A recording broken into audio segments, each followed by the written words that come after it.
J'appelle maintenant à la tribune Ophélie Desrolles et Sébastien Aymar qui vont nous raconter l'aventure de la grande halle de Colombelles, dont certains d'entre vous ont déjà peut-être entendu parler puisqu'elle a fait parler d'elle. Mais pour autant, ce qui nous intéresse aujourd'hui, c'est vraiment de comprendre le processus depuis l'origine jusqu'à la réalisation définitive qui a conduit à cette opération et à sa qualification et sa requalification donc à Colombelles, à côté de Caen. Je vous en prie.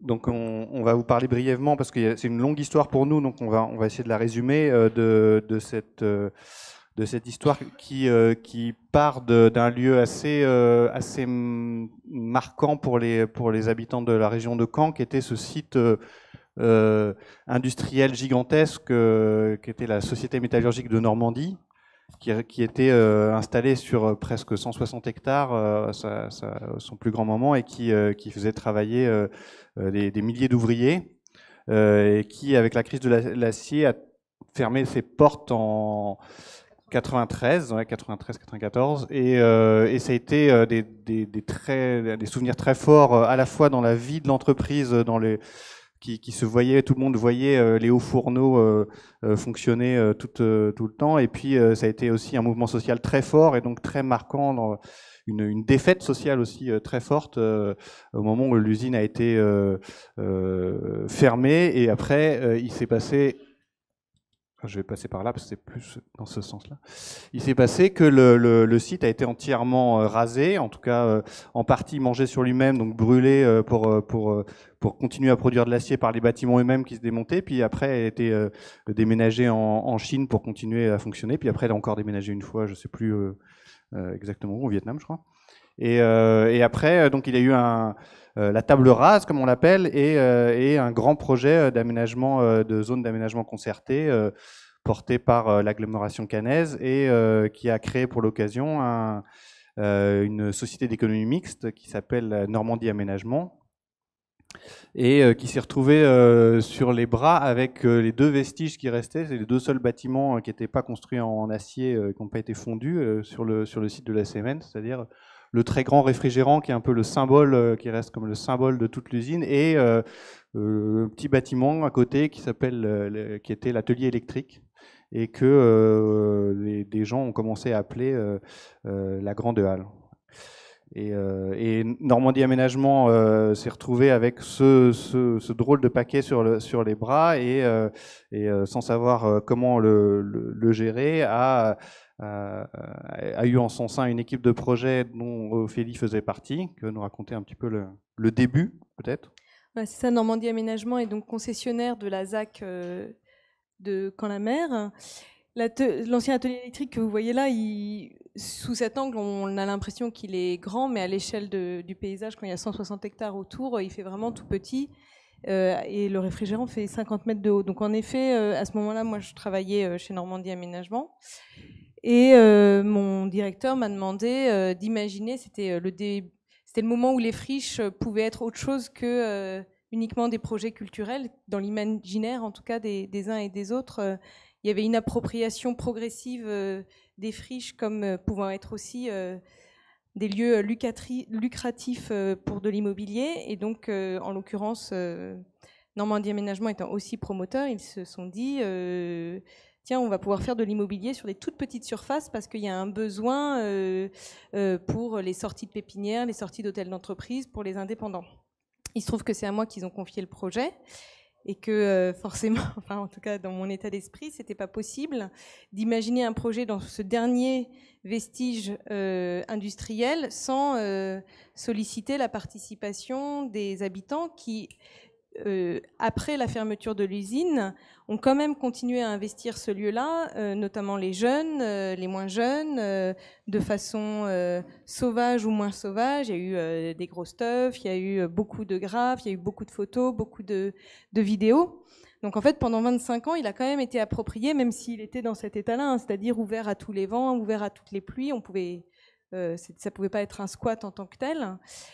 Voilà, j'arrête là parce que sinon je vais prolonger. Et donc, juste pour terminer, excuse-moi quand même. en 2015, quand donc on commence à initier cette démarche participative avec les habitants, les entreprises, il faut se dire, pour contextualiser, là on est à 10 minutes du centre-ville de Caen, on est dans une zone d'activité économique, on est à 500 mètres des premiers logements qui sont des quartiers prioritaires de la ville de Colombelles en l'occurrence. Donc c'est aussi une population qui venait plus ici parce que c'est une zone d'activité économique, ils se sentent pas bienvenus à cet endroit-là. C'est que des ingénieurs, si je caricature un petit peu, hein. Et eux, les 2000 emplois qui se sont recréés sur cette zone-là, ce ne sont pas des emplois pour les habitants de la ville de Colombelles. Et donc, on a malgré tout initié ces nombreux ateliers, lancé un appel d'offres mono-attributaire, je ne me souviens plus. En fait, l'originalité de la commande, c'était de dire que Normandie Aménagement a lancé, grâce à Pauline, un appel d'offres pour un accord cadre. Oh, j'ai dit quoi? Ah ouais. Ah même, Pauline, c'est l'autre, c'est celle qui est partie. C'est mon binôme. Non, c'est Ophélie et Pauline. Et on a lancé un accord cadre pour consulter en même temps un programmiste, pratiquement en même temps, un programmiste et des concepteurs et des maîtres d'œuvre sur la base d'une méthodologie et non pas sur la base d'un projet de concours, parce qu'on ne savait pas exactement quel projet allait être porté. Et donc nous, on a répondu, alors moi à l'époque j'étais, là aujourd'hui je suis architecte associé de l'agence Encore Heureux, et j'étais à l'époque associé avec Patrick Bouchin, et on a répondu avec l'agence Construire sur une méthodologie participative pour aider à définir le projet avec la participation des usagers. Et donc on a organisé, on a installé une première permanence d'une jeune architecte qui est venue s'installer sur le site dans les bureaux de Normandie Aménagement, au sein de l'équipe projet de Normandie Aménagement, et qui a et toute l'équipe autour d'Ophélie et aussi avec cette permanence ont permis d'ouvrir les portes ou d'utiliser le lieu à des usages qui étaient des sortes de préfiguration publique, participative, interrogative, toujours avec la question de qu'est-ce qu'on fait de ce lieu. Et c'est un peu ce que tu disais sur les fêtes d'organiser autour des projets. C'est à chaque événement, quelle que soit la taille qu'il avait, qui rassemblait 1000 personnes ou 5 personnes, le sujet c'était toujours quel est le projet, quel est le projet futur. Donc, sachant que malgré tout, par rapport à d'autres exemples d'urbanisme transitoire, il y a toujours eu la volonté que le projet qui allait être monté, qui allait être testé au fur et à mesure, soit quand même un projet pérenne. C'est-à-dire qu'il y avait déjà cette volonté d'avoir un équilibre financier autonome, et que donc ça nécessitait une accumulation d'activités permettant un équilibre entre des activités rentables et financées en propre, des activités culturelles, des activités citoyennes, et que c'était aussi lié à toutes ces réunions qu'on avait faites parce qu'on n'arrivait pas à trancher, il n'y avait pas l'un ou l'autre, et justement il y avait cette envie et cette explication qu'il était nécessaire d'arriver à cumuler les fonctions. Et l'un des outils de cette méthodologie qu'on avait proposé, c'était la construction qu'on a convenu ensemble de construire, qui était une sorte de cité de chantier augmentée, mais on l'a construite et on a proposé la construction presque 2 ans avant le début du chantier, qui était l'idée de se servir d'un lieu, puisque la Grande Halle était à tout vent et très très difficilement appropriable, de servir d'un lieu de travail où les futurs utilisateurs ou les futurs gestionnaires ou exploitants du lieu pourraient s'installer et préfigurer les usages futurs de ce lieu-là. Donc, pratiquement, ce bâtiment-là, c'est un bâtiment qui a été lancé en appel d'offres public en conception-réalisation, qui a été remporté par le collectif ETC, qui en a fait un projet qu'on avait orienté autour de la question du réemploi des matériaux et qui a donc construit cette cité de chantier qui fait 250 mètres carrés utiles, entièrement en matériaux, presque entièrement en matériaux de réemploi, et tout un travail de réemploi qui va introduire un peu un des axes de vie du futur projet de la Grande Halle. Et c'est à ce moment-là où, mais Ophélie va raconter, où c'est constitué, on va dire, l'association qui naissait pour se mettre en optique de porter le lieu et de le développer dans le futur. Parce qu'à ce moment-là, dans Normandie Aménagement, de par toutes les réunions qu'on avait faites, de par le fait que vous aviez fait les études préalables qui estimaient les coûts travaux à 7 millions, enfin dans l'ensemble de la réhabilitation à 7 millions et demi, enfin, finalement c'est devenu 7 millions et demi, a réalisé que pour arriver à financer les travaux de réhabilitation, il fallait arriver à convaincre même leurs banques, leurs financeurs, les collectivités, et que le seul moyen d'y arriver, c'était d'avoir un porteur de projet qui allait lui-même être en capacité de verser un loyer une fois que le bâtiment serait réhabilité. Et ça, c'est pas du tout le métier de Normandie Aménagement. Et puis Pauline, donc, et moi-même, qui travaillons chez Normandie Aménagement, avons dit nous, on adore ce projet. On ne veut surtout pas que toutes les initiatives, toute l'énergie, toutes les envies qui ont pu être portées par les habitants, les assos, les entreprises du coin puissent être perdues. On avait quand même un petit peu très peur que ça devienne un projet un peu standard ou que ça puisse être éventuellement récupéré maintenant que l'énergie et que l'envie était là. Et donc, on a dit qu'on allait s'en aller de Normandie Aménagement et qu'on allait fonder l'association Le WIP avec 3 autres personnes. Et donc, on s'est installé dans la cité de chantier. C'était quand même la condition sine qua non, c'était d'avoir un lieu pour continuer à faire vivre cette énergie-là et puis surtout à démontrer les usages possibles à l'échelle de la cité de chantier. Et puis pour en fait faire revenir tout simplement les gens sur ce territoire qui reste un territoire en friche à proximité immédiate, qui est difficile à traverser, qui est difficile à circuler, et donc c'est ce à quoi on s'est attelé à partir de septembre 2016. Donc ce lieu de la cité de chantier, ce lieu de préfiguration avant tout chantier, hein, elle a servi à préfigurer les futurs usages, à servir de lieu de résidence des futurs utilisateurs dans ce temps très complexe, qui est un vrai sujet en soi, le temps de montage des projets, et surtout des projets alternatifs comme ça. Ce temps de montage n'est pas un temps financé, donc il faut trouver des subterfuges pour l'année ou l'année et demie qu'il faut nécessairement pour créer l'équipe, monter le projet, finaliser le financement. Et des fois, il y a juste cette année et demie qu'il faut arriver à... Et Ophélie le racontera peut-être, mais il y a plusieurs facteurs qui l'ont permis. Et l'un d'eux était aussi d'avoir un lieu prêté gracieusement par l'opérateur dans le cadre de son investissement, puisque de toute façon, c'était déduit des coûts d'installation de chantier, puisque pendant le chantier, cette cité de chantier allait devenir la base vie du chantier utilisée par les ouvriers et qui n'ont pas installé une base vie classique louée 60 000 euros. Là, l'opération, la cité de chantier, c'est un bâtiment en conception-réalisation qui a coûté 100 000 euros au maître d'ouvrage et qui représente à peu près, c'est ça, 100 000 euros sur les 5,5 millions coûts travaux de l'opération. Je ne fais plus le calcul, mais c'est assez facile à faire. Et voilà. Et donc c'est devenu un mélange entre des usagers qui travaillaient leur projet et qui le définissaient, des réunions publiques qu'on a pu organiser là-dedans, et puis ça a permis, nous on a installé une nouvelle permanence architecturale, donc une jeune architecte qui s'est installée dedans et qui avait son bureau ouvert et qui pouvait raconter le projet à tout moment, faire visiter le chantier en cours. C'était le lieu des ouvriers, le lieu de découverte aussi et d'échange sur le projet, la maquette, les présentations, les événements, les repas de chantier qui mélangeaient les usagers futurs du lieu, les ouvriers, les concepteurs, les maîtres d'ouvrage, les élus et des choses comme ça, et le vrai lieu de concordance du projet.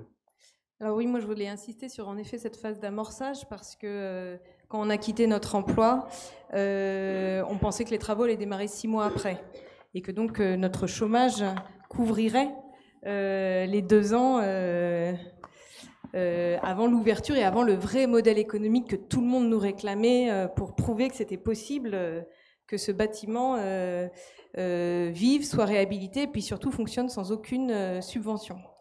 Puis ça s'est pas passé comme ça a mis plus de temps pour plein de raisons, des aléas politiques, la nécessité de convaincre. Hein, c'est normal quand on investit 7,5 millions de réfléchir à 2 fois. Aussi la nécessité de créer une relation de confiance avec le futur utilisateur. Moi, j'ai jamais monté d'entreprise, de société coopérative avant, donc il a fallu qu'on apprenne tout ça. Et donc cette phase d'amorçage, elle est absolument déterminante. Non seulement parce qu'il s'agit certes d'amener de la vie, d'amener des projets, d'amener des futurs utilisateurs, mais il s'agit aussi de construire les outils qui vont permettre ensuite un usage de 3000 m². On est passé de 250 avec la cité de chantier à 3000 m². Donc c'est vraiment important. Alors il faut à la fois prendre le temps, mais il faut aussi avoir les reins suffisamment solides pour tenir tout ce temps-là. Donc c'est important d'avoir cet écosystème qui est très vite venu nous soutenir, nous encourager, occuper les lieux avec nous, faire des propositions, construire des partenariats, nous aider à aller gagner des appels d'offres, à aller gagner des concours qui nous ont permis de nous financer au fur et à mesure. Et c'est vraiment le moment où on s'outille aussi pour ensuite arriver à construire un projet pérenne dans la Grande Halle. Voilà, l'un des moyens de crédibilisation ou en tout cas de valorisation du travail en cours et de donner un peu corps et crédibilité auprès d'investisseurs, en tout cas de gens qui devaient soutenir financièrement, a été le moment où on a intégré le projet de la Grande Halle comme l'un des 10 lieux qu'on a présenté à la Biennale d'architecture de Venise en 2018. Et c'était un lieu qui n'existait pas encore, et c'était un lieu en devenir, et c'était un peu toute cette phase de préfiguration que l'on a racontée à la Biennale de Venise, en se disant que une exposition comme Venise devait pouvoir porter aussi, servir aux projets eux-mêmes qui étaient présentés. Et donc, en l'occurrence, il était une sorte de marche supplémentaire parmi d'autres que le WIP a franchi, mais c'était une marche complémentaire pour passer à l'étape crédible on rentre dans le projet. Alors que là, on était vraiment, on le voit sur la photo de gauche, en phase préparatoire du chantier. Et voilà. Et il y avait déjà à cette époque, grâce à cette phase de préfiguration, une sorte de groupement et de collectif de gens réunis autour du projet qui lui donnaient toute crédibilité. C'est ça, dans la cité de chantier, on avait déjà quasiment toutes les fonctions qu'allaient ensuite advenir dans la Grande Halle, c'est-à-dire des bureaux, des espaces de formation, on y organisait des concerts, on avait des résidences artistiques, on avait forcément notre petit bar aussi. On créait du coup nos outils de convivialité, d'accueil, d'hospitalité, parce que c'est extrêmement important dans les tiers-lieux tels que nous on les conçoit, d'être d'abord et avant tout des lieux d'accueil et d'hospitalité, d'écoute, de prise de temps avec les gens qui viennent nous rencontrer et discuter avec nous pour justement aussi déterminer qu'est-ce qu'on peut faire avec eux. Donc c'est vrai que pendant tout ce temps-là, aussi par rapport au plan que vous aviez déjà dessiné pour la Grande Halle, on a pu tester des choses qui fonctionnaient moins bien et pouvoir influencer aussi l'organisation des espaces et de la programmation dans la Grande Halle, ce qui nécessite aussi une maîtrise d'œuvre flexible. Oui. Donc c'était tout le temps de travailler avec les utilisateurs, c'est quelque chose qui a adapté le projet jusqu'à la fin. J'ai oublié une étape où en fait moi je suis passé de ma peau de construire à la peau encore heureux quand on a commencé les études de la Grande Halle, et on a porté ce projet de maîtrise d'œuvre dans cette suite un peu enfantée de Patrick Bouchain dans l'agence Encore Heureux, et on y a apporté une dimension qui a résonné très bien avec les envies et les souhaits de développement sur l'économie circulaire du WIP qui était en constitution.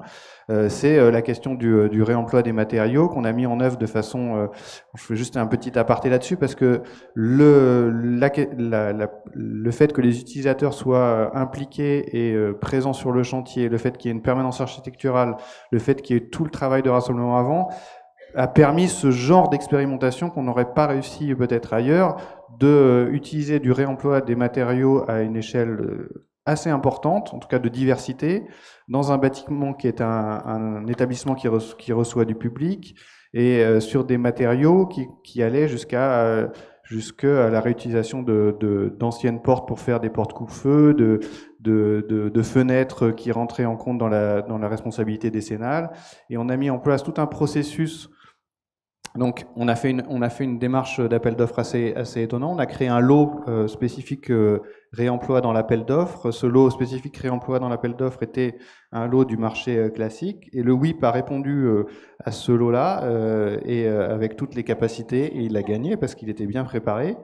Et en gagnant ce lot-là, il a mis en œuvre une pratique qu'il avait commencé à imaginer de réemploi des matériaux sur le site même de leur futur lieu de fonctionnement postérieur.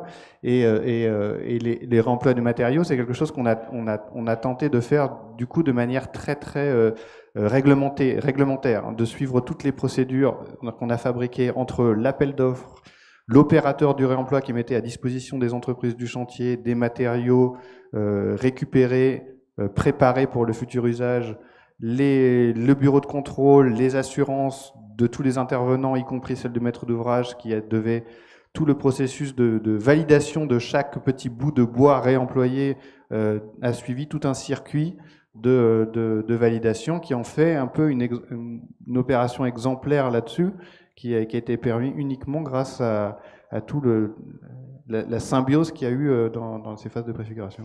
Et c'est vrai que c'est vraiment typiquement l'exemple de la capacité à construire des projets collectifs dans ces phases-là. Et du coup, ça questionne justement ces enjeux de pérennité. Hein. C'est ce que vous évoquiez tout à l'heure quand vous nous avez présenté. C'est vrai que nous, même si on savait que la phase de cité de chantier était une phase transitoire, même si du coup la cité de chantier est pérennisée, on s'est tout de suite inscrit dans le temps long. Et que donc toute l'énergie, et je pense que c'est le cas dans beaucoup de lieux qui sont occupés dans un premier temps temporairement, c'est qu'en fait, les projets, les énergies qui en émergent, les rencontres qui en émergent, ont besoin de temps pour se déployer, ont besoin d'expérimenter une fois, deux fois, et derrière, pour pouvoir se déployer, ont besoin de sécurité aussi dans cette question du temps, et c'est ce qui nous a permis, nous, aujourd'hui, qu'une fois cette première expérimentation avec la Grande Halle sur le réemploi de matériaux, de déployer des nouvelles activités, et ça, c'est vraiment le croisement entre des utilisateurs, des gens qui sont venus pour utiliser les bureaux, la rencontre avec Encore Heureux et leur bureau d'études, et puis les entreprises et Normandie Aménagement qu'on assuré derrière, qu'on bien voulu. Donc la Grande Halle elle-même a ouvert en octobre dernier, donc 2019, après sa bonne année et demie de chantier, un truc comme ça. C'est donc, je fais petit éclaircissement dessus, c'est un bâtiment qui fait aujourd'hui 3650 mètres carrés, qui a donc un budget de travaux de 5,8 millions.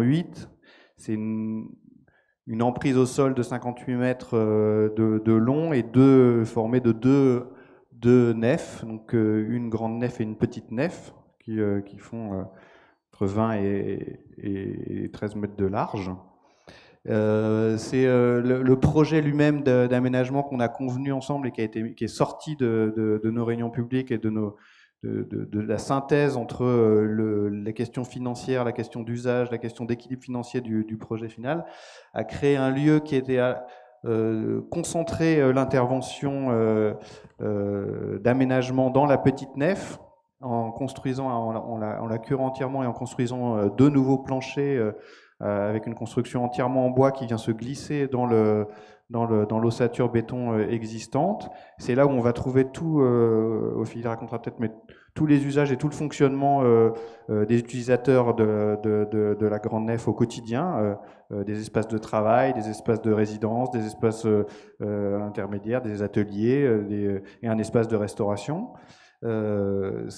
Projet, comme si c'était un projet neuf glissé dans un bâtiment ancien. Et puis l'autre nef, on a décidé ensemble de la laisser presque dans l'état dans lequel il était, juste en mettant des fenêtres et de l'équipement technique électrique et fluide pour pouvoir en fabriquer un pari un peu. On va voir si c'est quelque chose qui marche vraiment, mais c'est un lieu des possibles puisque c'est une grande nef de 1000 mètres carrés libre de tout aménagement et qui peut recevoir son millier de personnes pour des très grands événements et être le lieu transitoire. Alors aujourd'hui s'y préparent à la fois des salons d'entreprise, des marchés, des spectacles, des choses comme ça. Et le choix, je suis trop lent à ça.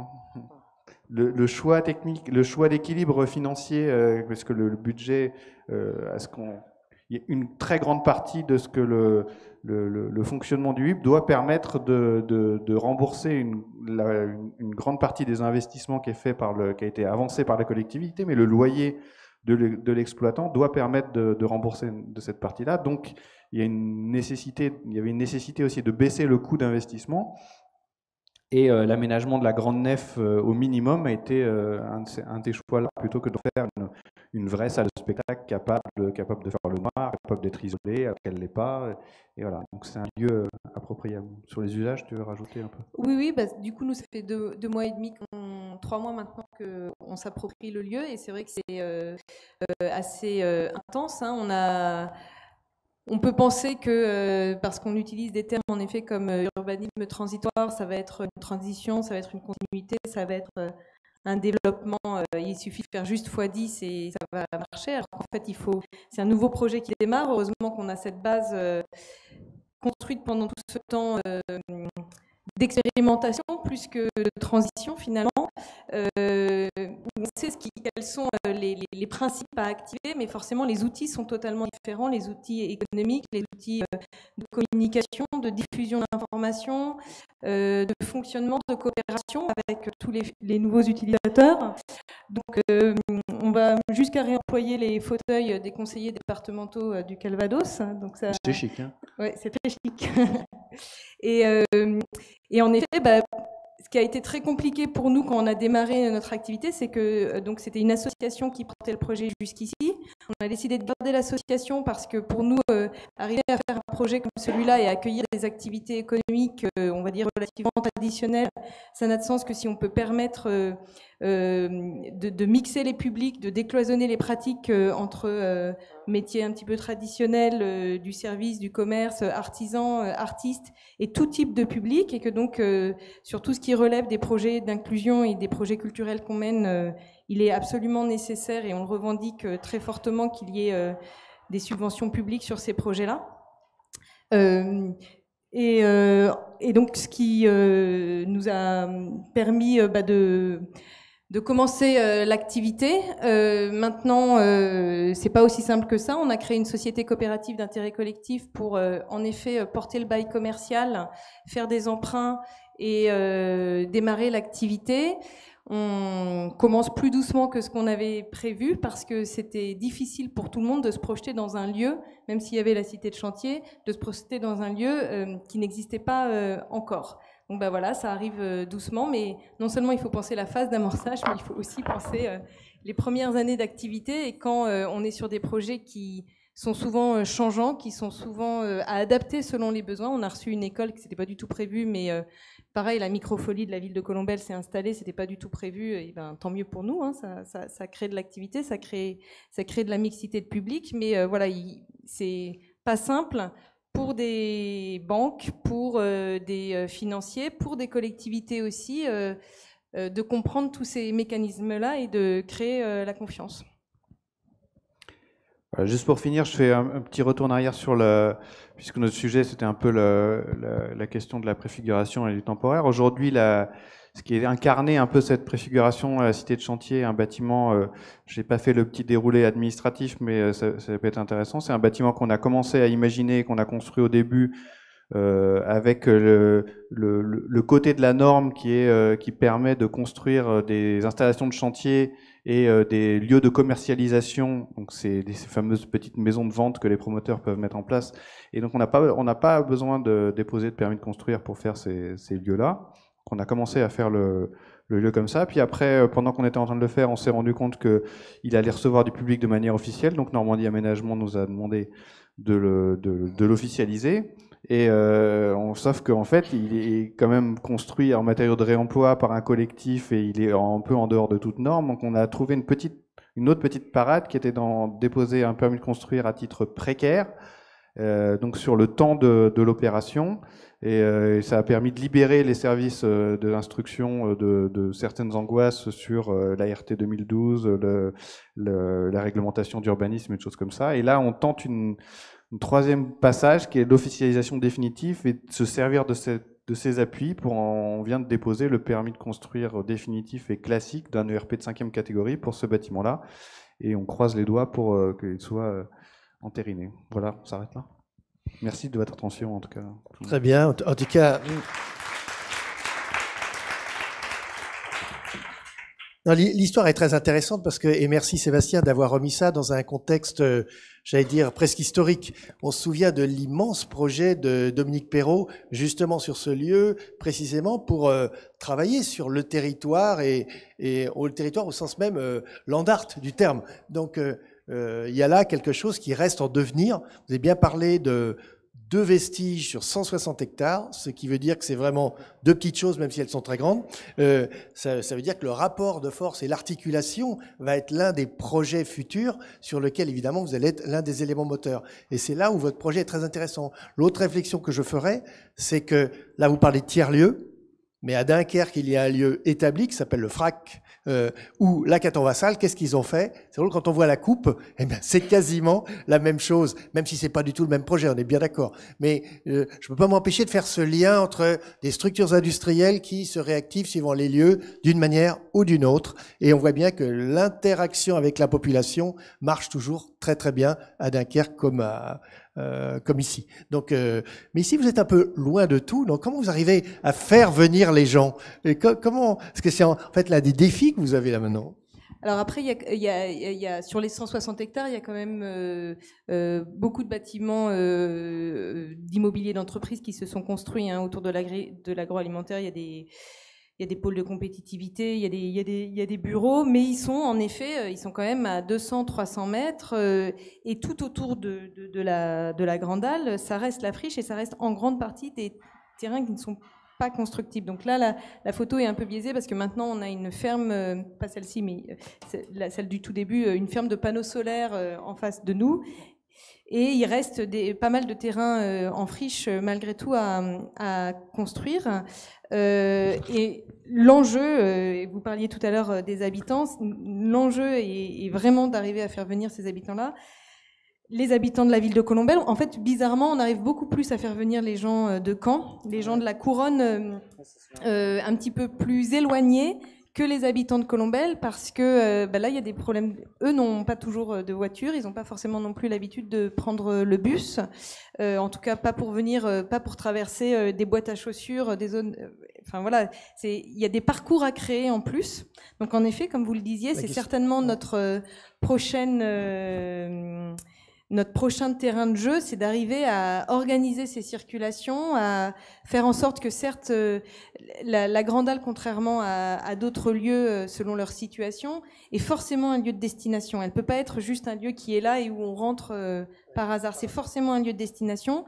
Et donc, derrière, doit se déclencher ces différents parcours.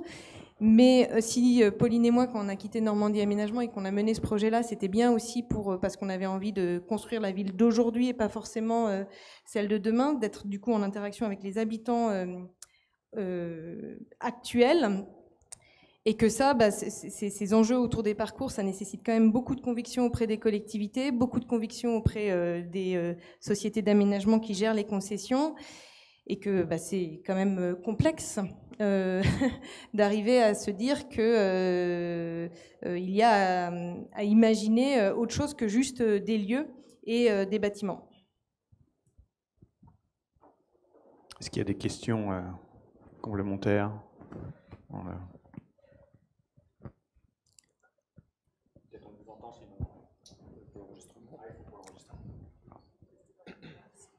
On va pas enregistrer sinon. Merci beaucoup en tout cas pour votre expérience. Enfin, c'est hyper intéressant d'avoir votre retour sur comment vous partez de cette entreprise et vous devenez justement le gestionnaire en fait de celui-là. Moi, j'avais une question un peu aussi pratique parce qu'on voit ce lieu incroyable au milieu de cette friche.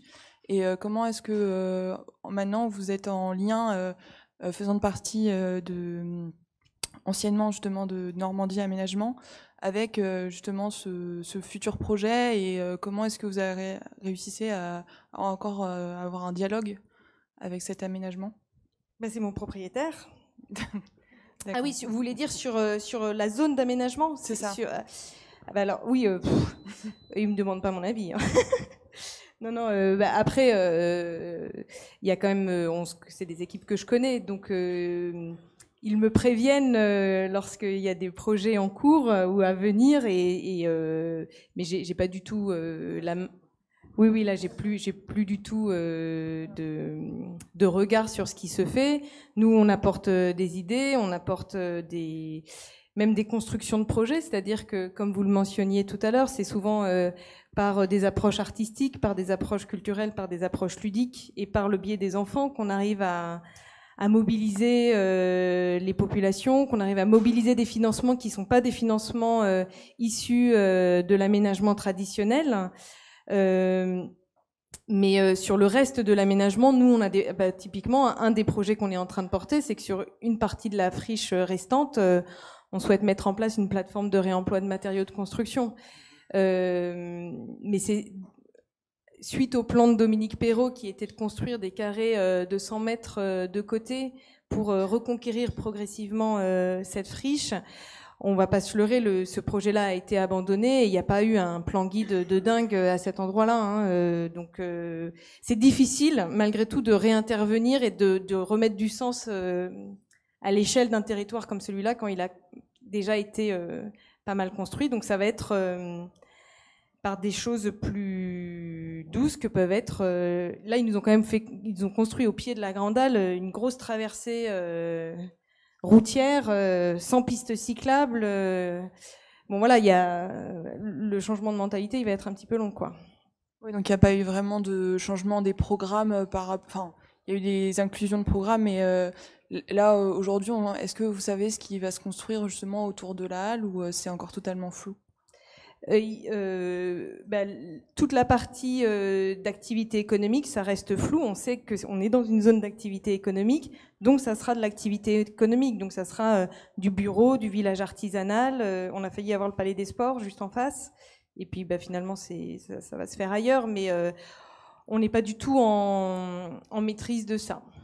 Okay, merci beaucoup. L'un des sujets complexes, c'est que c'est un terrain qui est très très pollué. Donc chaque opération immobilière, ça a l'air d'être table rase, mais en fait c'est parce qu'il y a avec une belle herbe, mais il y a juste 40 cm de terre qui ont été posés sur l'ensemble des sites avec des sous-sols, des choses dramatiques en dessous. Et donc à chaque fois, faire un projet immobilier là-dessus, c'est une aventure de tout le temps. Et puis c'est effectivement sur la bordure de Caen, comme ça, éloigné de beaucoup de choses, et avec un seul bus qui fait la distribution. Donc c'est un peu complexe. Mais là, le sujet, c'est que quelque part, la société Normandie Aménagement fait partie de ces SEM qui sont qui sont presque vouées à être temporaires. Elles sont adaptées à un projet. Elle ne le sera pas parce qu'on ne sait pas faire ces choses-là temporaires, mais c'est juste un outil, ces SEM, entre le politique et l'aménagement. Et là, elle joue ce rôle-là. Et elle a quand même, mine de rien, permis, avec beaucoup de réticence, mais finalement en se lançant quand même, à prendre un risque sur un lieu qui aujourd'hui fabrique l'adresse et l'identité de tout ce quartier-là. On va lui laisser le temps de l'asseoir, et puis les voisins vont arriver tranquillement. Oui. Madame. Pour l'enregistrement. J'y vais. Allez-y déjà. Une question peut-être auquel vous allez avoir du mal à répondre. Je crois que déjà on peut vous remercier parce que on peut comprendre combien il est risqué de prendre des risques à titre individuel. Et finalement, la question que j'aurais envie de poser, c'est comment on passe cette prise de risque qui soulève des questions d'engagement personnel, de militantisme, de conviction individuelle dans une autre façon de faire, à un modèle qui pourrait être reproductible, exemplaire, une méthode finalement qui dépasse le cas par cas et l'engagement individuel à quelque chose de reproductible. C'est un petit peu la même chose, c'est que là, la méthode, elle est quand même importante au sens où il y a la permanence architecturale assurée par Encore Heureux, il y a le temps de l'usage et de l'expérimentation qui est permis, et puis qu'il y a quand même une confiance qui se crée entre tous les acteurs. Mais ça a été possible parce que nous avions réussi enfin, quand je dis nous, c'est le WIP et en partenariat avec la SEM, avec la maîtrise d'œuvre et du coup aussi les collectivités. C'est que dès le départ, on construisait un projet sur le long terme. Donc on savait qu'il y avait une phase d'amorçage, mais on a tout de suite... même si on était encore à la Cité de Chantier, même si c'était la première année, on était déjà en train de travailler sur le bail commercial qui allait nous assurer une pérennité dès que la Grande Halle serait construite. Donc le bail commercial, on l'a signé, les travaux n'avaient pas encore démarré. Donc c'était une façon, avec un certain nombre de clauses bien sûr, mais c'était une façon pour nous de nous sécuriser et donc de savoir qu'on pouvait se projeter à moyen terme et donc d'aller chercher certes les financements qui nous manquaient le temps que la Grande Halle sorte et que son modèle économique se viabilise dans le temps. Mais cette méthode-là, elle est relativement simple. Hein. C'est des méthodes d'intelligence collective, c'est des méthodes issues de l'éducation populaire, c'est des méthodes de concertation et d'implication des usagers, et surtout de capacité à de la souplesse, à la fois dans la programmation, à la fois dans la façon dont on conçoit les espaces, c'est-à-dire que, comme je le disais tout à l'heure, les ateliers du rez-de-chaussée, il se trouve que sur les 3 ateliers, il y en a un qui accueille finalement le musée numérique, l'autre qui accueille une école, donc il fallait que ça soit des espaces qui puissent être facilement transformés et que nous, en tant que futurs gestionnaires, on soit aussi en capacité de changer notre modèle économique assez vite. Donc c'est cette souplesse-là et qu'il faut que chacun entende, et qu'un modèle économique qui est c'est juste un tableau Excel avec des chiffres, tant qu'on sait à peu près combien on doit gagner et combien on va dépenser. Après, les petites lignes au milieu, elles changent en permanence. Mais voilà, c'est vraiment le fait d'avoir ces permanences, d'avoir ce dialogue et d'être en capacité d'avoir un lieu qui peut se moduler, qui a donc plein de petits électriques partout, entre autres. Les grands espaces, c'est vrai que par exemple, nous, sur les plateaux de travail, c'est des grands espaces de 500, de 300 et de 200 mètres carrés qu'on n'a pas voulu cloisonner. Beaucoup de gens nous ont dit « Ah non, mais si vous faites plein de petites cellules, moi je viens. Si comme ça on aura chacun notre bureau. » On dit ça, c'est pas nous, c'est pas du tout ce dont on veut. C'est aussi résister à ce qui semble le plus évident parce que la demande serait là, et puis en fait tout le monde est très content d'être sur ce grand plateau, quoi. Madame. Oui, en fait, ma question, ça complète un petit peu ce que vous venez de dire. Ça concerne surtout la première phase de réflexion qui a apparemment duré un certain temps. En fait, comment vous avez pu couvrir toute cette phase du point de vue dépenses par rapport à votre modèle économique, cette période qui est réflexion, où vous n'avez pas encore des financeurs, vous n'avez pas encore un budget nécessairement ficelé. Comment vous avez pu couvrir cette période, et est-ce que aujourd'hui, une fois que en fait le lieu est exploité, vous arrivez à vraiment en fait les résultats financiers, c'est vraiment ce qui était attendu?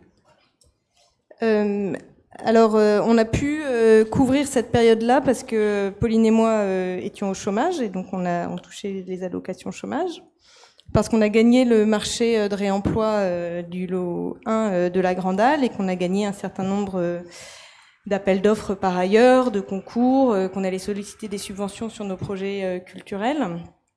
Donc ça nous a permis de couvrir nos frais, mais on n'a jamais été financé pour concevoir le projet de la Grande Halle. Et ça, pour moi, c'est quelque chose qui, a posteriori, n'est pas acceptable. Très clairement, là, ça a été faisable, et donc c'est pas du tout une critique par rapport à notre construction. C'est parce que on avait la confiance de nos partenaires, donc on savait qu'on allait trouver des financements. Et puis on était deux surtout, avec tout un réseau d'acteurs, mais c'est sûr que aujourd'hui, quand on nous sollicite pour accompagner des collectivités, les collectivités, elles nous disent « j'ai un bâtiment, je voudrais en faire ci, mais il me manque le porteur de projet ». Ça marche pas du tout comme ça. On peut pas faire porter un risque à un porteur de projet sur un projet qu'il ne maîtrise pas, sur lequel il a peu d'interventions possibles. Et en plus, pour la valorisation d'un patrimoine relevant de la collectivité et de l'intérêt général. Donc voilà, nous, ça s'est construit comme ça, mais on parlait de méthode. Je dirais pas que c'est la bonne méthode, forcément. C'est parce que nous, il y avait eu cette fusion de... En tout cas, en termes de modèle économique, on n'est pas forcément les plus exemplaires de... on n'est pas forcément un exemple reproductible de ce point de vue-là. C'est la conjonction qui a permis que on savait qu'on arriverait à tenir dans le temps. Donc voilà, et puis maintenant que la Grande Halle a ouverte, c'est pas facile du tout, parce qu'il a fallu que l'équipe grossisse, et là on est comme n'importe quelle entreprise ou société coopérative, faut qu'on double les volumes d'activité. Merci et Dernière surtout question. bravo. On va peut-être Il y avait une arrêter toute là dernière par question. rapport à nos derniers intervenants. Voilà. Voilà. On va passer à l'étape suivante. Vous pourrez Merci. peut-être en parler en aparté.